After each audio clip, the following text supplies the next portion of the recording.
Hello दोस्तों, नमस्कार। मैं आपका दोस्त अलख निरंजन। हमारे YouTube channel live solution good morning news में आप सभी का स्वागत है। आज हम आपको बताएंगे कि बिहार में जंगल राज कैसे था और अभी कैसे है, और उससे पहले का राज के बारे में भी हम आपको बताएंगे। तो सबसे पहले ये आप समझ लीजिए कि लालू से पहले जंगल राज कैसा था। लालू से पहले जो अगड़ी जाति थी वो पिछड़ी जातियों पर अत्याचार किया करते थे। तो उनके इस शासन को करने में लालू जी का सबसे अहम योगदान रहा। उन्होंने छोटे छोटे बिरादरी, जो छोटी जातियां हैं, पिछड़ी जातियां हैं, उनको आवाज देने का, उन्हें अपने पैरों पे खड़ा होने में जो सहायता की, इस बात से कतई इनकार नहीं किया जा सकता है। क्योंकि लालू यादव जी की वजह से आज बिहार में हर जाति अपना खुलकर जी सकती है, बोल सकती है, और हिस्से की अधिकार के लिए या किसी चीज के लिए लड़ सकती है। ये लालू जी की देन है। जो लोगों में हिम्मत पैदा हुई और अगड़ी जातियों से लड़ने के काबिल वे लोग बन गए, बोलने लगे, इसमें बहुत बड़ा योगदान लालू जी का रहा है। रही बात लालू जी के राज को जंगल राज क्यों कहा जाता है, जब इतने किए तो जंगल राज इसलिए कहा जाता है कि उस समय गुंडागर्दी चरम पर थी। इस बात से भी कतई इनकार नहीं किया जा सकता है। लेकिन उस गुंडागर्दी में कौन कौन लोग गुंडागर्दी में सबसे अधिक और आगे थे, इसके बारे में जानना बहुत जरूरी है। तो गुंडागर्दी कौन करता है,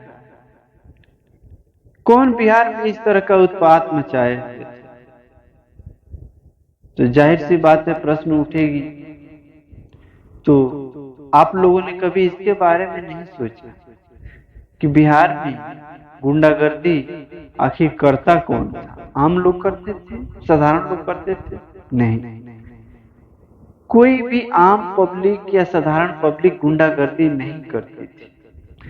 गुंडागर्दी मचाए हुए थे बिहार के वो नेता, विधायक, मंत्री, एमपी, एमएलए, मुखिया, ये सब लोग गुंडागर्दी मचा कर रखे हुए थे। ये आप लिख कर रख लीजिए, और मैं जो कह रहा हूं ये बात डंके की चोट पे कह रहा हूं, क्योंकि इन्हीं लोगों ने बिहार में गुंडा राज मचाए हुए रखा हुआ था। और चौराहे पे, रास्ते में जितने भी थे, ये सब के सब इन्हीं नेताओं के सब चमचे बेलचे हुआ करते थे। जो विधायक और मंत्रियों के सह में ये लोग राज्य में, रास्ते में, राज्य के चौराहे पे या हर जगह, हर स्थिति में ये लोग गुंडागर्दी, छीन, लूट, मार हुआ करती थी।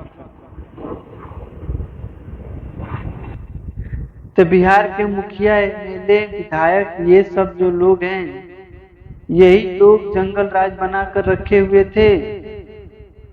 और कितने अगड़ी जातियों के जो एमपी, एमएलए, विधायक हुआ करते थे, ये लोग जब चुनाव हार जाते थे तो और ज्यादा लोगों को परेशान करते थे। लोगों को रास्ते में चलना मुश्किल हो जाता था, और यही लोग बिहार में लूट खसोट का तांडव मचा कर रखे हुए थे। और ये इनकी जो सबसे पहली पसंद थी वो लालू जी नहीं थे, इनकी पहली पसंद नीतीश कुमार जी थे। और नीतीश कुमार की भी पहली पसंद जो है वो अगड़ी जातियां ही है। ये छोटे जाति इनकी पहली पसंद नहीं है।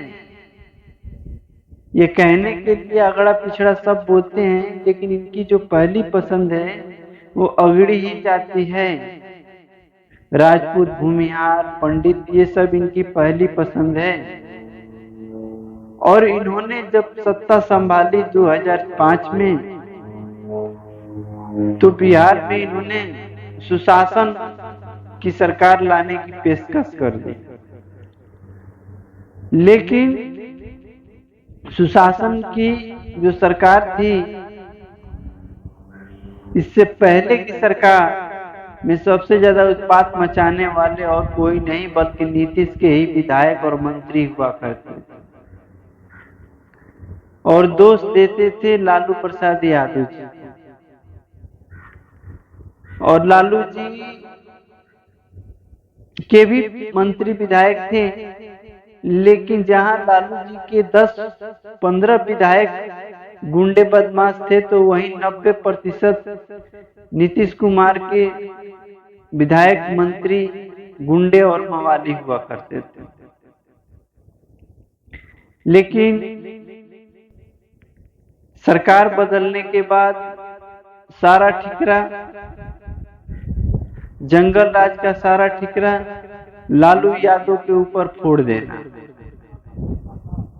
और उसके साथ लालू यादव के साथ साथ लालू का एक सबसे मशहूर नेता जिसका नाम शहाबुद्दीन है,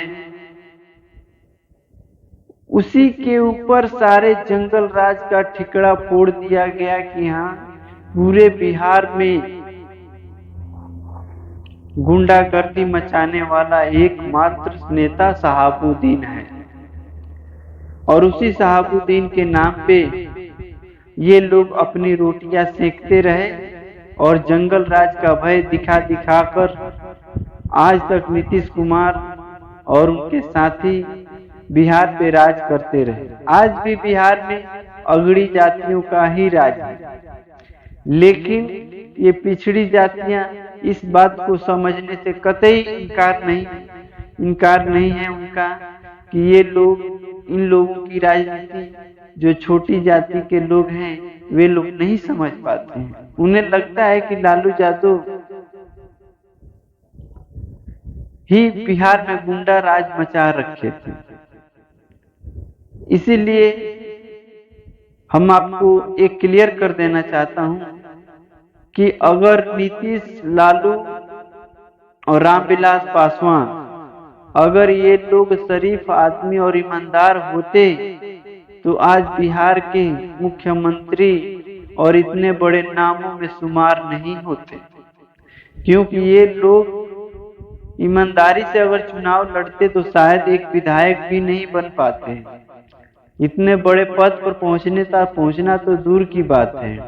इसीलिए मैं बिहार और देश के लोगों से इस चैनल के माध्यम से यही कहना चाहता हूं कि जितने भी मंत्री हैं वे सब के सब चोर और डाकू हैं। लेकिन हमारे देश की जनता और पब्लिक में एक सबसे बड़ी प्रॉब्लम ये है कि किसी ईमानदार और पढ़े लिखे व्यक्ति को वे चुनती ही नहीं है। अगर एक ईमानदार और पढ़ा लिखा व्यक्ति खड़ा हो जाए और एक तरफ क्रिमिनल खड़ा हो जाए तो लोग उस ईमानदार नेता को वोट नहीं देंगे तो लोग अपना वोट उस क्रिमिनल और गुंडे मवाली को ही वोट देते हैं, और वही गुंडा मवाली देश को लूटता है और खाता है। इसमें कहीं ना कहीं गलती आम जनता, हम भारतीयों की और बिहार के लोगों की सबसे बड़ी गुनहगार बिहार के जनता ही है। इस वीडियो को देख करके, चाहे मेरे बातों को सुन करके आपको भले ही बुरा लगे, लेकिन यही सच्चाई है। आपको अच्छा लगे तो भी ठीक है, बुरा लगे तो भी ठीक है। हम अपनी आवाज को कहते हुए और इस वीडियो को हम अब यही खत्म करते हैं। जय हिंद, जय भारत।